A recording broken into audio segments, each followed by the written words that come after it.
Yes, so we're here to talk about the Fortran compiler. So there's a lot of material. I'm going to move pretty fast through some of this early material. So let's begin by talking about Intel's Fortran solution for this year, for 2022. Now we have a solution, and that solution includes two compilers. We have our Intel Fortran Compiler Classic. So this is the Intel Fortran that you know and love. The driver's name is IFORT. It provides best-in-class Fortran language features and performance for the CPU. Our new compiler, the Intel Fortran Compiler IFX, is our new compiler that's driving an era in accelerated computing. So this is our compiler solution for Intel GPU offload. And we're committed to getting this compiler to provide overall best-in-class Fortran for 2023 in that time frame. Because you need advanced Fortran language features and best performance for Intel applications, we have these two compilers for 2022 to deliver this to you. So a little bit of details of why two compilers. They're two separate compilers, but they use the same Fortran front end. So the same language parsing features are common between the two compilers, but the back ends of the compilers are different, and we'll talk about that. IFORT that you know and love is, as it always has been, it's targeting Intel CPUs. There's no offload to the GPU and none planned for this compiler. At this point, with our latest version, we have full Fortran 2018 support, best performance on Intel architecture, lots of legacy features. And the name of this, the official marketing name of this compiler is the Intel Fortran Compiler Classic. And the Classic is designating that this is the compiler that you know and love for many, many years that has its roots back in digital DEC Fortran. IFX is our new compiler. This one is the Intel Fortran parser and analyzer, the same one used in IFORT. But on the back end, instead of our proprietary technology, we're taking that front end parser and analyzer and we're mating that to the LLVM infrastructure. So we're using LLVM optimizer and code generation with Intel enhancements. Now this compiler, the target is to support OpenMP offload, but also to have all of the Fortran features that you have in IFORT. We're not quite there yet, and we'll talk about where we are as far as the language standards and also the OpenMP standards. Now, one thing about all of our new compilers is that they are binary compatible. So you can mix and match object files and libraries between IFORT and IFX with a few little gotchas that I'll talk about as we go along the way. So the big ticket items, here's kind of the big takeaways to start out with. IFX is currently not a replacement for IFORT in this calendar year. But what IFX does bring to the table is it provides outstanding OpenMP 5.x acceleration to Intel GPUs. IFORT is still the best-in-class Fortran 2018 compiler for CPUs, and because of binary compatibility, you can use the two complementary to each other. So together, if you're targeting CPU only, you'd want to use IFORT for this year. If you would like to start playing with offload, use the IFX compiler for that. And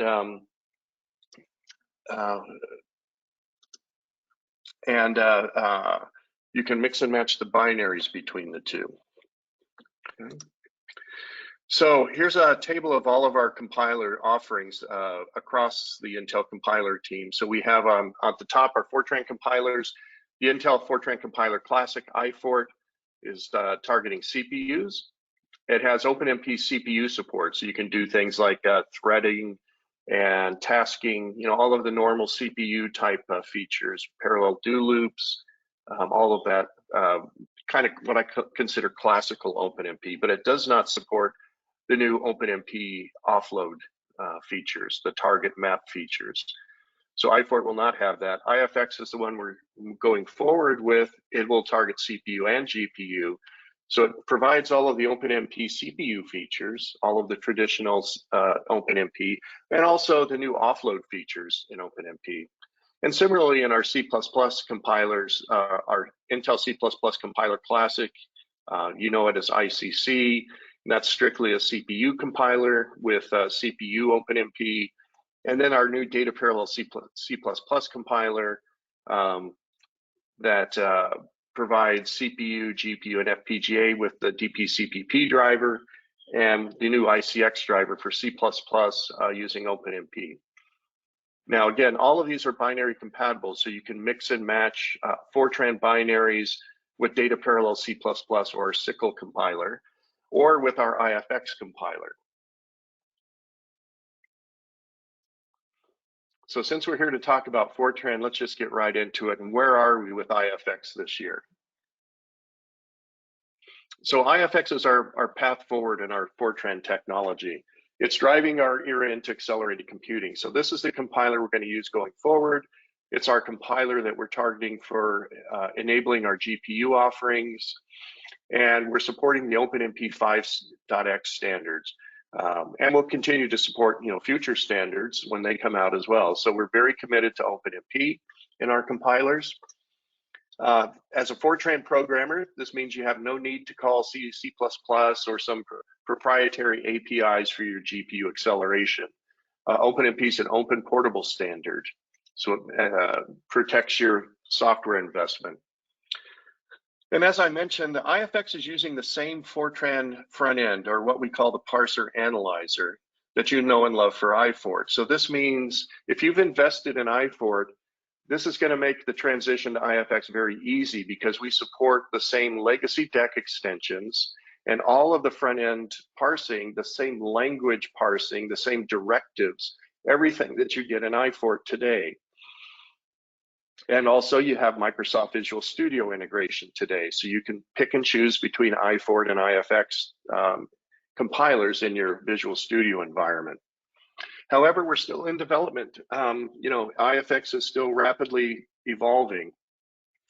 Our goal for 2022 is to reach IFORT feature and general performance parity by the end of this calendar year. Now, what do I mean by general performance parity? Well, this is a different compiler. There's a different back end in this, and different optimizations, different code generation. But what we're trying to target is the average performance of many applications is going to be as good or better with IFX. And just like with any other compiler, there's going to be some codes that run faster with IFX, and there'll be some codes that run faster with IFORT.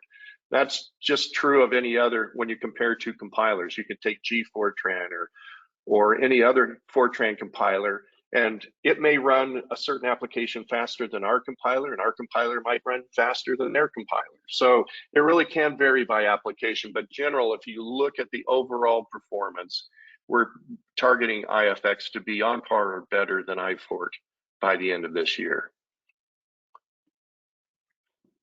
So where are we today? So today, the current one API offering is the 2022.1. That's the version that's out currently. We're hoping to get our next update out in the next several weeks. Now, so I'll just talk about where we are today with the 2022.1 compiler. We have complete Fortran 2003 and most of 2008 standard, except for parameterized derived types. So that's a Fortran 2003 feature. That's coming in the next update, which again, we hope to have coming out in the next couple of weeks. And that will be, it'll be the One API 2022.2 package. Now, you may have noticed that inside the compiler started numbering from 0 rather than starting from 1. So the IFX compiler version in the update 1 package will be 2022.1.0. So there's a little bit of a discrepancy between the packaging version and the compiler versions that are packaged therein. Another thing that's coming soon is Fortran 2008 coarrays. So we're just finishing up the work on that. That'll come out in update 2. And then we'll finish out all the other Fortran 2018 features and clean up a lot of things in the final update, the update 2, so that by the end of this calendar year, we'll have all of the language features on par with IFORT by the end of this year. Again, performance, it may or may not match the performance of IFORT. So we depend on the LLVM backend and optimizations, vectorizations And we share that LLVM infrastructure with our C++ team and with the community in general. So our strategy with LLVM is we pull from the upstream LLVM branch. We bring that in-house. On the Fortran side, we merge in our Fortran front end. Our performance vectorization team put in our Intel specific optimizations, vectorizations and code generations to get optimal performance on Intel architecture. And that's how we roll our compilers these days.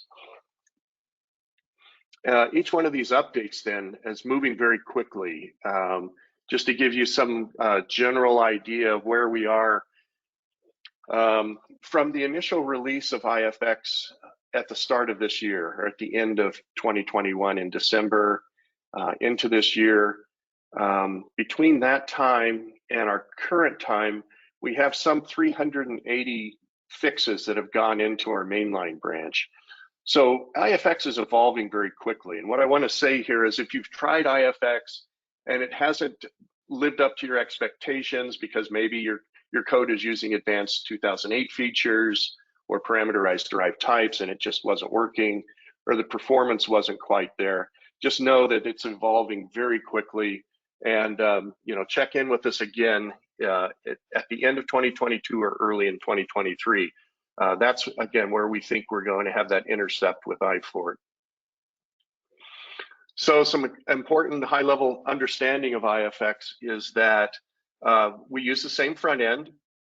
So all of your deck extensions, all of your Fortran, the directives that you're used to with IFORT all work, but everything else after that is different. There's a different middle end, there's a different back end. Everything is in the LLVM infrastructure rather than our proprietary IL0 structures. So this means your optimization, vectorization, your optimization reports, inlining, unrolling, IPO, PGO, your floating point control, your code generation is all different, right? So the language is going to be very easy. It's going to be very easy to take your existing code that compiles with IFORT and get it to compile with IFX. That's going to be easy. After that, then you're going to have to start tweaking and tuning because the optimization paths and passes are completely different in this compiler. So examine your compiler options you're using and remove most of the exotic performance options you might have. And start with a simple subset like -02, -xhost, and this new one -flto. This is link time optimization. This is an LLVM terminology, an LLVM technology to do what we used to call IPO, or interprocedural optimization. And just like IFORT, IFX default options is going to be 02. It's going to be fairly aggressive out of the box. If you don't specify a -O option, it's going to default to 02. And FP model fast. So you might want to specify, if you want to tune that down a bit, make sure to use -O0 and -F no fast math. And on Windows, that would be /FP:\precise. Now, a couple of key things for performance on IFX. Now, I mentioned that we're using and contributing to the LLVM community. So we're using the LLVM vectorization and optimization phases, and then we add our own to enhance those and get better performance and use our own vectorization techniques and our own code generation. So to get that extra level of what we call the Intel optimizations, you want to use the -X option. You have to target an architecture to enable and turn on those additional Intel optimizations over the LLVM defaults. In addition, the FLTO enables a few more additional optimization phases that can give you better performance. So if you are looking for performance, make sure you have a -X option and make sure you use the -FLTO. Now, I mentioned that our process for doing this is that you may ask, well, you've got the same front end between IFX and IFORT. How come I can't compile all of my Fortran 2018 code? Well, the process of getting that front end mated to the LLVM is a time-consuming process. So the front end is parsing everything correctly the way that IFORT does.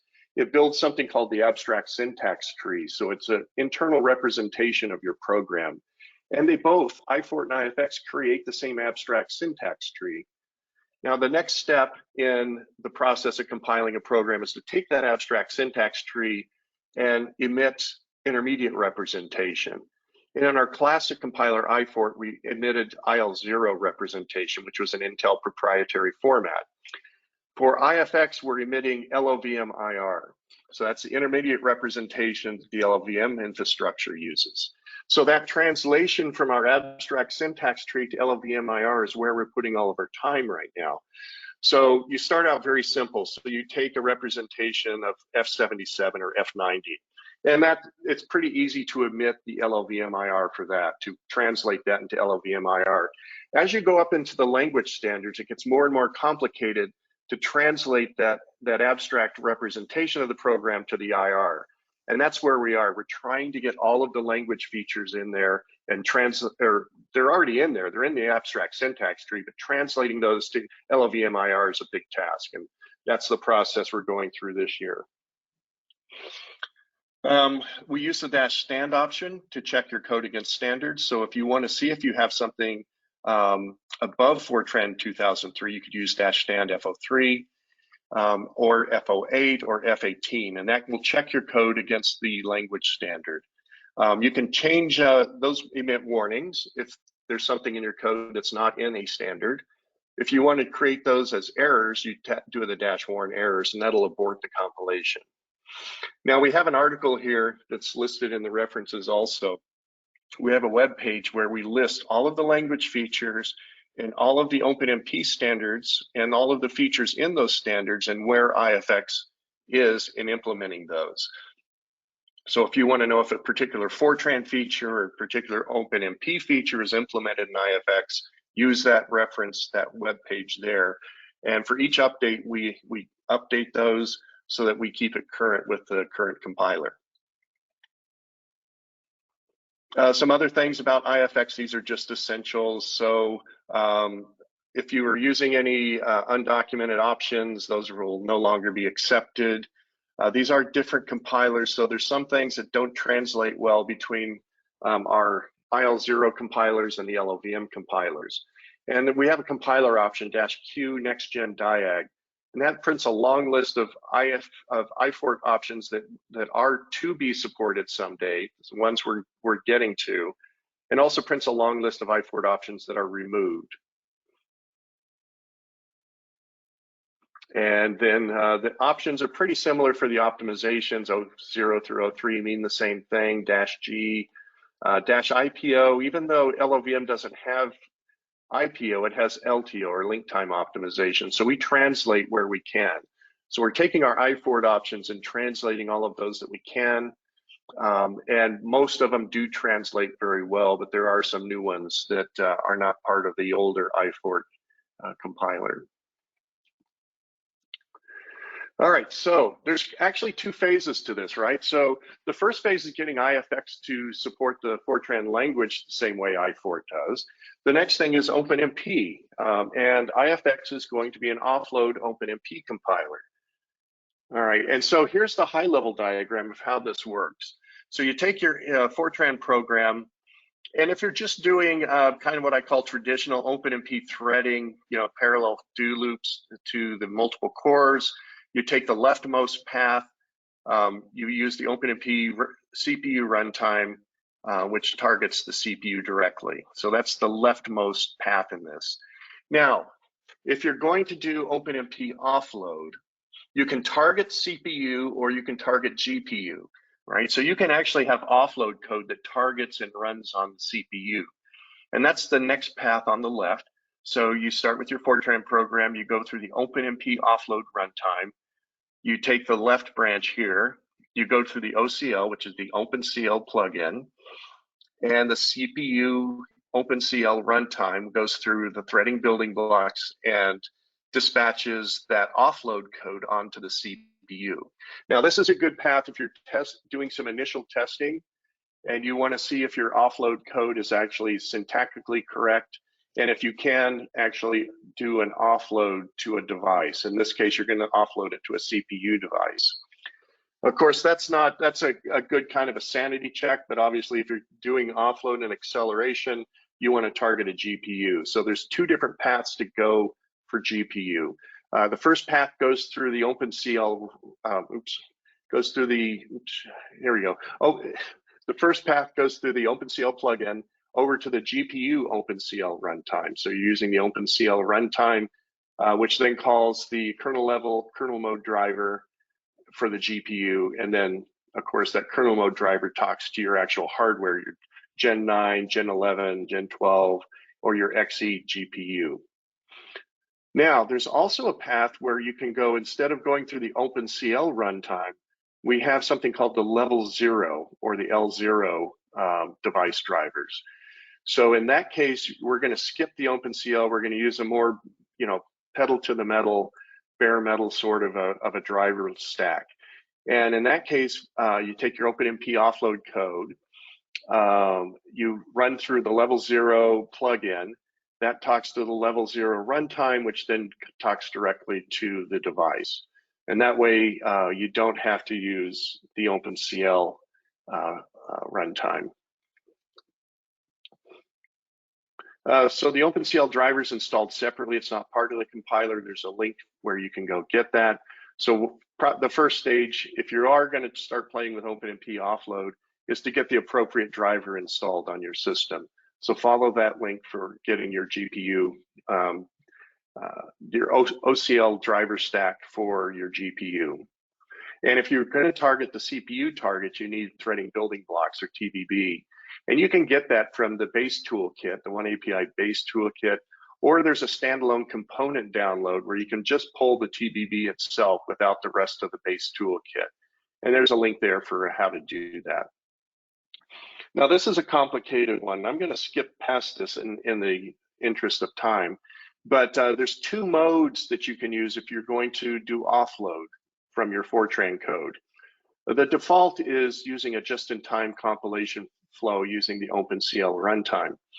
And just to kind of follow the flow, you have your source program, you have your IFX driver, it talks to the IFX Fortran front end, that creates LLVM intermediate representation, as I said. Now, if it's just targeting, if you're just going to target a CPU, you take the upper path. So the host path, you create your object file. You have hardware-specific code gen. It emits an object file. The object file goes to a linker. The linker puts it into an executable format, and that host code runs on the host. So pretty standard path for that. For your offload regions, where you have the target map regions in your code, that takes the lower path. So it detects those OpenMP regions where we're going to need to generate device code. And it writes a bytecode, LLVM bytecode. There's an LLVM IR linker. It creates an object file or a format called SPIRV. And that SPIRV then is put into an object. And then the linker puts those together into something called a fat binary. So the fat binary is host code, so it's instructions for the CPU, and also device code, the SPIRV that's wrapped inside the EXE. Now, when you run one of these, the just-in-time environment intercepts the device code, and when you get to a dispatch region where you hit a target region, it translates that to SPIRV into the actual hardware code generation. So it does the compilation on the fly and dispatches that to the GPU device. So it's just-in-time compilation. If you're familiar with that, that's the default mode. But we also support ahead-of-time compilation. Now, the nice thing about the just-in-time is that with an environment variable, you can switch from targeting your CPU device to your GPU device, because it's taking the SPIRV code. The SPIRV code can run on any device that's supported by the driver. So dynamically, you can choose where to dispatch that at runtime. Ahead of time is the case where you have a single device. You have a GPU of some sort. Let's say it's one of our new ARC GPUs, and you want to target that. And you don't want to target CPU. You don't want it to run anywhere else. You know, the offload regions you want to run on the device. So your host code, of course, goes through the same path, but your device code where you have the target regions, that code is compiled ahead of time for a specific device. Now, this gives you, obviously, you eliminate the just-in-time overhead, the compilation on the fly. So all of that's avoided and you go directly to the device. The downside, of course, is that that code can only run on that device type. So if you move the code to another system with a different type of GPU, it won't run, whereas the just-in-time will. So the fat binary that's generated by IFX has the advantage that you have a single object executable that has both your host code and your SPIR-V device code. The disadvantages of a fat binary is standard LLVM tools do not recognize this format, right? This is a format that the LLVM doesn't know about. So the consequence is that Intel provides replacements for working with fat binaries. The easy answer is if you use IFX as your linker for any app or library with fat object files. So anytime you're dealing with fat objects, when you have the offload code in your program, you want to use IFX or ICX as your linker. But if you're calling AR or the linker directly, we have our LLVM replacement tools, and those are in the One API compiler latest or version. There's a bin-LLVM directory, and that's where we keep our LLVM bin tools. So that's things like replacements for LLD, LLVM AR, the archiver, your ranlib, LLVM link, etc. So all of the LLVM tools that recognize our fat binary, we have our replacement versions that are in this binary directory. We put these in a non-default path, so they're not pathed by default, so that you don't collide with LLVM. Our goal with the current compiler is if you have an open source version of LLVM on your system, we don't want to collide with that. So we hide these tools in this bin LLVM directory. So they're still there when you need them. Our drivers know where they are. So if you use IFX and ICX, they know this directory. It's in its search path, and it will find and use the correct AR, the correct linker by default. So you don't have to do anything. But if you have a make system or build system where you're calling out these things explicitly, just know that that's there. If you want to find the path to that, if you have ICX installed, you can say ICX-print program name equals LLVM AR. Okay, so let's get down to it and let's take a look at the compiler options to do OpenMP offload with the Intel compilers. And most of this material applies to the ICX compiler as well as IFX. So the drivers, right? You want to use ICX or IFX. Those are our LLVM-based compilers. We adhere to the OpenMP spec for directives to target for offload. The compiler options to enable this is -fi OpenMP. If you're still using -q OpenMP, you can still keep using that. We map that to fi OpenMP by default. So either way you want to do it, fi OpenMP or -q OpenMP that you're used to already. So that tells the driver that you do have OpenMP directives in your code. Now the next step is you want to alert the compiler that you also are doing offload and to look for the target map directives and to take that second path and create a fat object that we were talking about. Right, so the default is -f OpenMP-targets equals SPIR64. And this tells the compiler again to generate SPIR-V fat binary for the offload kernels. So for just-in-time compilation, that's all you need. You would have, as you see on the upper right-hand side, IFX-fi OpenMP or -q OpenMP. -f OpenMP, there should be a hyphen in there, -targets equals SPIR64, and the name of your source file. And that's all you need to do. So AIT compilation, we're still getting the documentation together on all of this. Slightly different. It starts out the same. So fi OpenMP, dash F OpenMP dash targets equals sphere 64, but now you put the underscore gen, and that tells it to generate targeted code or ahead of time compilation. And on top of that, now you have to specify which target device you want to generate code for. And that's done with the dash X OpenMP dash target dash backend, followed by parentheses and a dash device, followed by the name of the device, like Gen 9, for instance, for Gen 9 integrated graphics on your laptop. And then the source file. The dev is the target. You can use awklock compile dash help for a list of targets. So if you have the OpenCL runtime installed, if you've installed your driver stack, the OC driver is a compiler for OpenCL. So awklock will list all of the available targets that you have. I've got a link down there, a tiny URL that has a lot more details on this, you know, for all of the specific targets that you can use.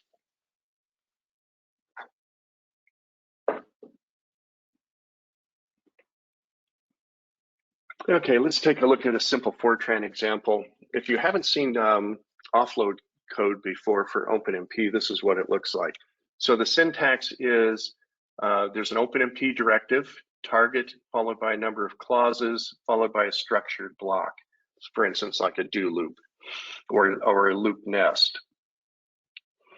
So the clauses for target include a device clause that will tell it if you have multiple GPUs, you can specify which device to target. There's a map directive that deals with mapping data between the host and the GPU. So the GPU by default uses its own memory map. So we have to explicitly move data back and forth from the host to the GPU and back. We do support a universal shared memory model that's coming. I'll have some slides on that coming up. But the default mode is to do the map clauses to map and explicitly tell the runtime how to move the data between your host and your GPU. So on the code on the right, you see we have a loop nest. This is just a matrix multiply.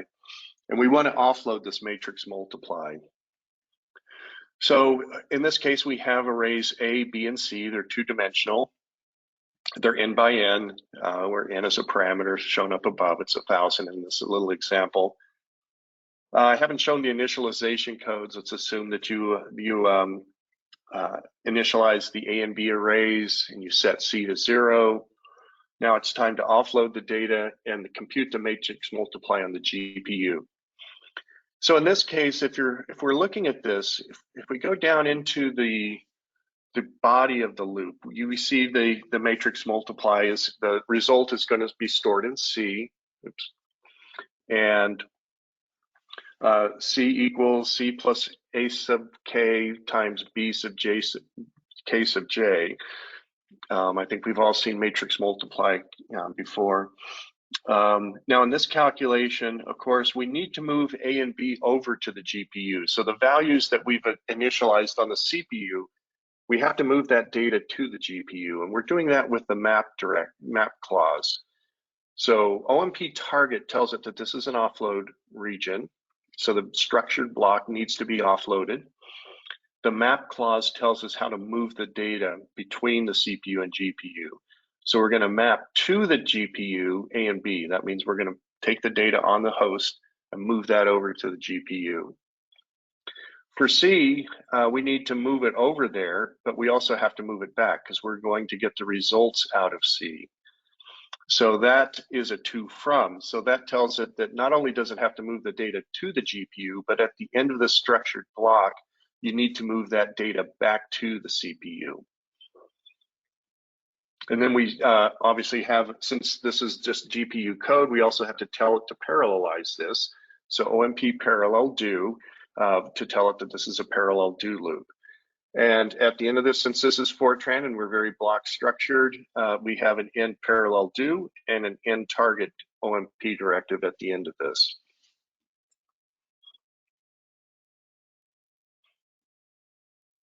Okay, so we start out on the host. The host starts to run. We do our initialization of the data. When it hits that target region, we do the data mapping, and that's the bullet item number 2. So on bullet item 2, the to directive for A and B, we have to move that data over. And we have to move over C as well. At this point, the host thread waits for the offload region to complete.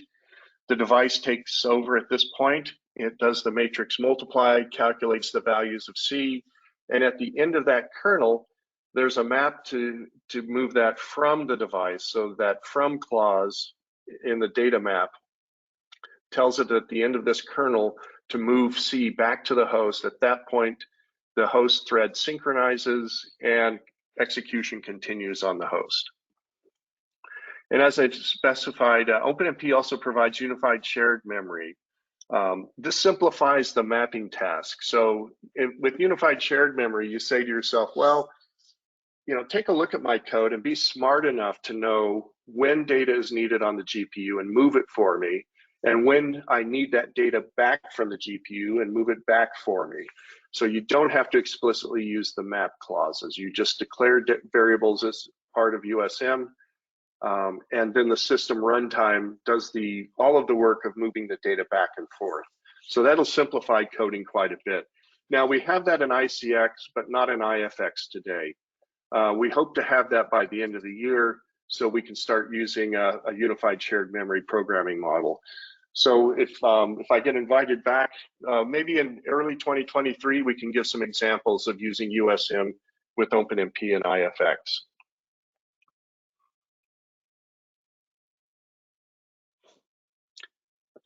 For our runtime, we do have some environment variables. So environment variables help you control your OMP runtime. The first one is OMP target offload. So you can set that to mandatory. That means when you hit a target region, the target region has to run the code on the GPU or accelerator. And if the accelerator is not available or not ready, or there's some problems with the driver, it'll abort at that point. It's mandatory. If the GPU is there, use it. The default mode is if the GPU is not ready for any reason. You saw in our OpenCL runtime stack, we also have a CPU device available. So the default behavior is to fall back and run the code on the CPU if the GPU is not available. So, this can be a little bit confusing because, the first time you run an OpenMP code, everything seems to work, you get the right results, but you're questioning to yourself, hey, did it really run that on the GPU? How do I know it just didn't run it on the CPU? And this is one way to do that, is to set it to mandatory, and then you'll get an abort if it does not run on the GPU for some reason. So that disables the fallback to CPU. You saw that there are multiple paths to get to the GPU. You had the OpenCL runtime, but we also have the one API level 0 runtime that we can use. You can target which runtime to use with the libomp target plugin. You set that to OpenCL or level 0. Okay. And for OpenCL, you have the two devices. And I said you could dynamically switch between GPU and CPU for debug purposes, and that's done with the libomp target device type.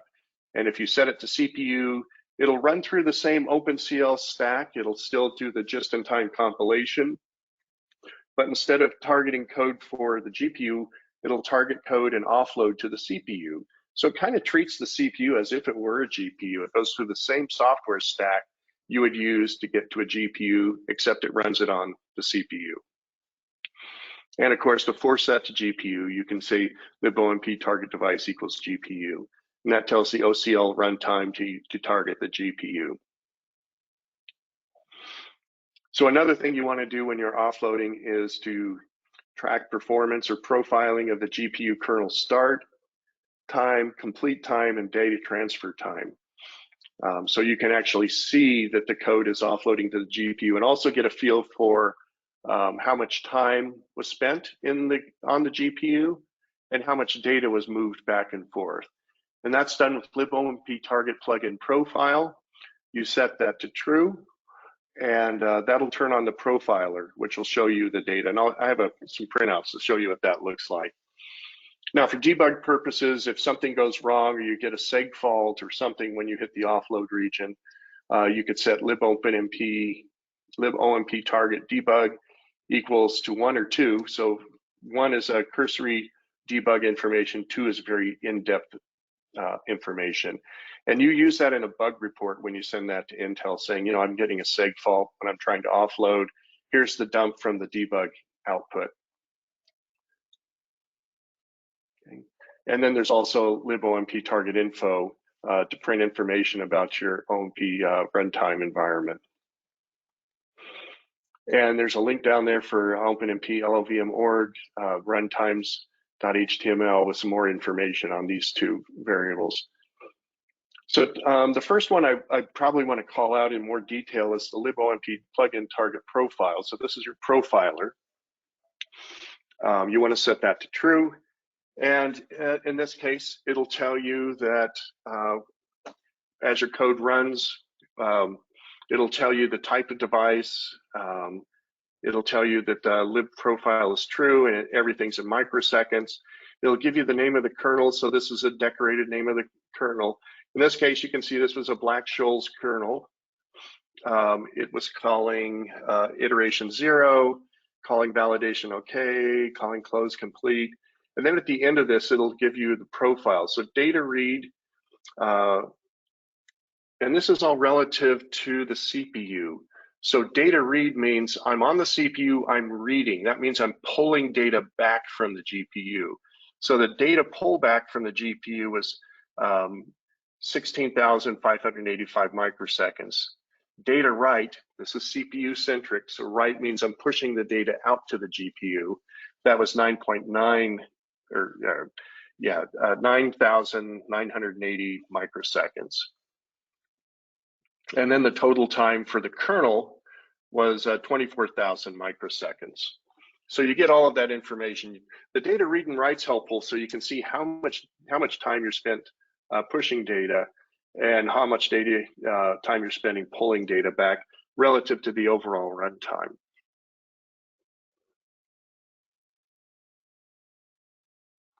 The target debug, we talked about this, dumps debug information, and this traces through all of the OpenCL runtime calls.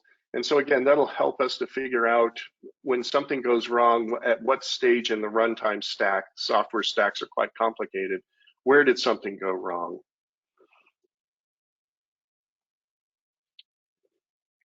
Okay, so some quick notes here. Our classic compilers only support CPU OpenMP features, so none of the offload is in IFX, or I'm sorry, ICC or IFORT. So classic compilers only support CPU and they will never support GPUs. Our LLVM-based compilers, our new compilers are needed for the OpenMP offload features. We have USM ready, Universal Shared Memory Model, which simplifies this OpenMP offload for ICX and Data Parallel C++ today. It's coming soon for IFX. And again, I'd like to come back at some point so we could talk about in more detail OpenMP USM features. Now, some resources to help us with the new compiler. First off, support. So we have the same support model we have for years. The current version is fully supported. So our current version for IFX is 2022. For IFORT, we support the current version plus 2 previous versions. And we also have one other version, an older version that's available. All of these are available on the Intel Registration Center download area.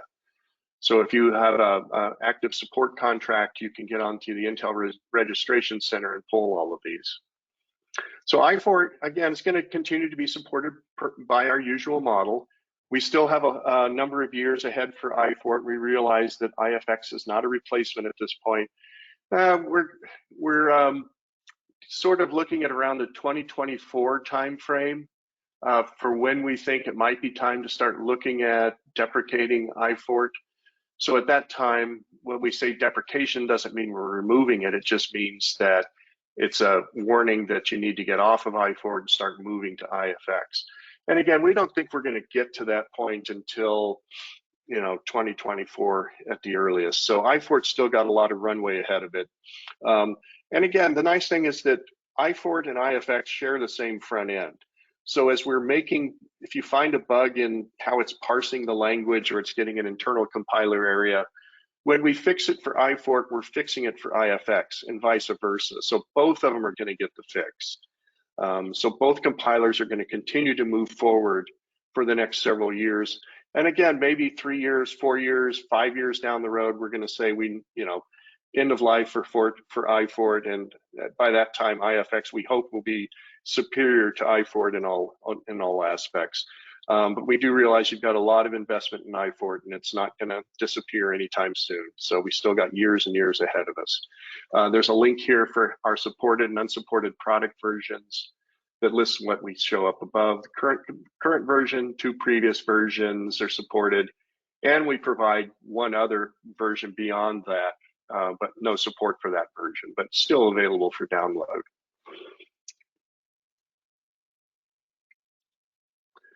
So I mentioned we keep a web page where we have all of the Fortran language feature support for IFX, because again, it hasn't quite caught up with IFORT yet. We still have a lot of Fortran 2018 to fill in.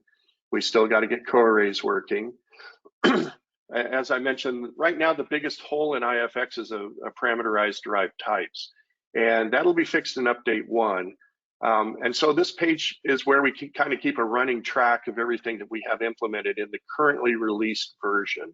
It does not show what we have implemented in-house, because obviously our mainline code branch is moving forward, and we're putting in hundreds of fixes, and we drop those into the releases as the releases come along. But for the current supported compiler, the public compiler, this is where you can find all of the information on the features. We also have a porting guide. So if you're coming from IFORT and you want to try IFX, and you want to know what's different in the floating point model, what about predefined macros like the compiler version and the compiler type? All of that stuff's in the porting guide. So all of the things that are different between the two, some of the gotchas, if you are coming from IFORT to IFX, this document captures all of that information. In our developer guide, we document both compilers in one guide, so you don't have to have a separate compiler developer guide and reference for IFX versus IFORT. So we're keeping the compiler documentation together, and where there's differences, like in a compiler option, we'll call those out in the documentation. It'll say IFX only or IFORT only.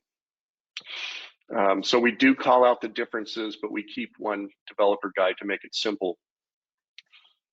You don't need to be scrambling for a different developer guide, in our opinion. You should have everything in one place. As far as getting this compiler running, here's our system requirements document. So it'll tell you what operating systems are supported. And most of the operating system requirements are driven by the device drivers for the GPU. So the GPU downloads are listed there. We also have our installation guides also. And with that, we have 10 minutes left. So let me turn it over to questions. If you have any questions, go ahead and put them in the questions box or raise your hand. Thank you very much, Ron, for the presentation. Thank you to the audience. We have already a few questions lined up, and I will start with them. The first question is, what about the OpenACC support for GPUs? So we're supporting OpenMP and not OpenACC. Now there are translation tools that can translate from OpenACC to OpenMP. There's a very good, almost one-to-one mapping between OpenACC and OpenMP, and it is kind of unfortunate that there's 2 different standards. Intel, we've always been a strong advocate for OpenMP, so our path was to support OpenMP, and we don't plan any OpenACC support. Thank you. Next question is related to, is there a better test period for partners to participate? I think in the same direction is my guess. As the IFX compiler is out, you can start today, right? Yeah, the IFX compiler is out. We package the LLVM compilers along with the classic compilers. So when you install a one API compiler package, like from the HPC toolkit or from the component downloads, you get both compilers.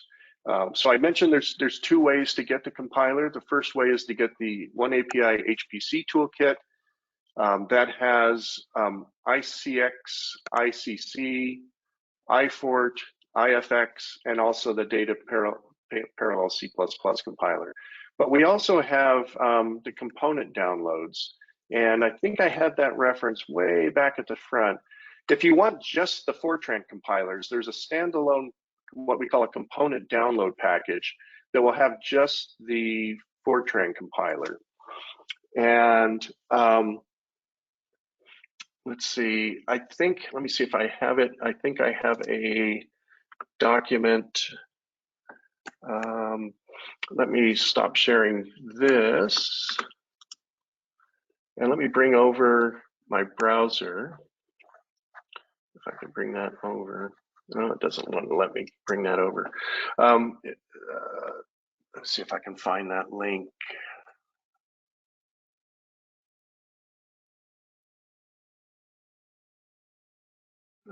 But anyway, yeah, you can, oh, here it is. So you can install an entire toolkit, and that would be the HPC toolkit. Or if you just want the Fortran compiler, you can go to the standalone component downloads. So if you look for that link, or you say Intel One API standalone component downloads, do a web search for that. You'll have these slides, so you'll have this link. That'll give you a package that just installs the IFX and IFORT compiler, if that's all you want. It also has a standalone for MKL. So typically our users will pull the MKL package, download that, pull down the Fortran compiler package and install that. And if you want our C++ compiler, ICX, and data parallel C++, you can pull down those components as well. Or if you want a standalone vTune, there's a vTune download as well, if you can pull that down separately. Yeah, thank you. The next question is related to the IDE support. And I think you mentioned that in your talk already, but I repeat the question here. Will Visual Studio or Visual Studio Code be supported? Yes. So we currently support Visual Studio, and we have for years. We have a lot of requests for Visual Studio Code. And in fact, in the One API, there's a number of different VS Code extensions in One API that are supported. Currently not for our Fortran compiler. However, I can tell you that we've had such a demand for it that we are looking at that for the future. So we hear you. I'm a big advocate for VS Code myself. I am pushing to get this support in for Fortran. We have it for other tools. I think our Python support is, we have an extension for our samples browsers. If you do a search on a Google search on One API VS Code extensions, you'll see all of the support that we currently have in the entire One API for VS Code, and we're adding more every year. So yeah, it is something we hear very loudly. We're moving in that direction, and I can't tell you when we'll get there, but it's going to happen. Okay, great. Then the next question goes in the direction for multi-vendor support. So the question is, are GPUs from other vendors going to be supported by Intel's OpenMP 5X implementation? We don't have that in the plan, no. Right now we're supporting Intel. Our Fortran compiler supports Intel GPUs only. We've had that request. We are looking at that. We have an open source version of the data parallel, or SYCL compiler, data parallel C++ compiler. And that open source version does support other vendors. We don't have that for Fortran and OpenMP. We have heard this request and it is being evaluated. That's all I can say about that, but we do not support it today. Okay. There was a second question which goes in the same direction. I hope the answer is great for that as well. So let's switch to the next question. Does what you said about the eventual deprecation of IFORT apply equally to ICC and ICPC? Yes. Yeah. So I have in the backup slides, I've got a timeline. Let me find that slide for us. Yeah, so the timeline is under review right now. It's in your additional materials that will come with your slides. Let me play from this current slide.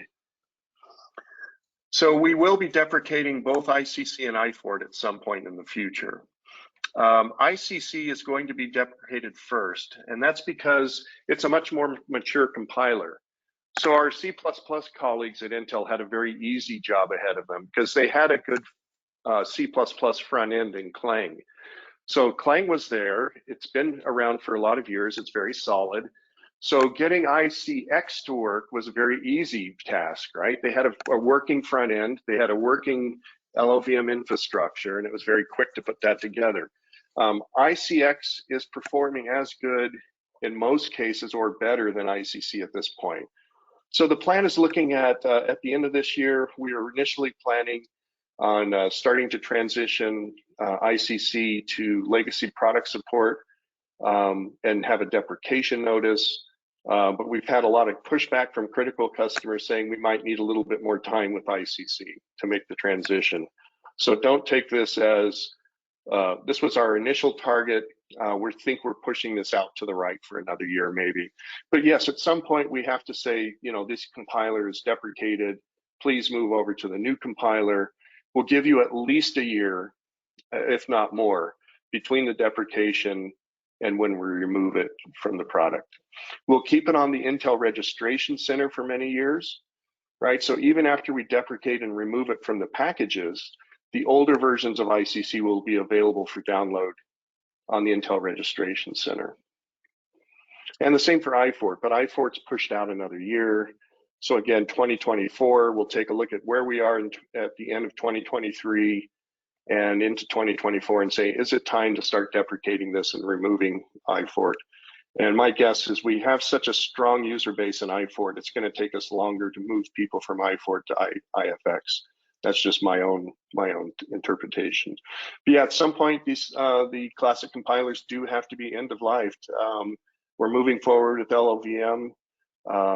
All of the new processor support beyond Sapphire Rapids is going into the LLVM compiler. So the classic will have support for Sapphire Rapids, but any newer architectures may not go into the classic compilers. Okay, and then thank you for that. And then I think the last question for today is, as we approach the hour, is related to the runtime.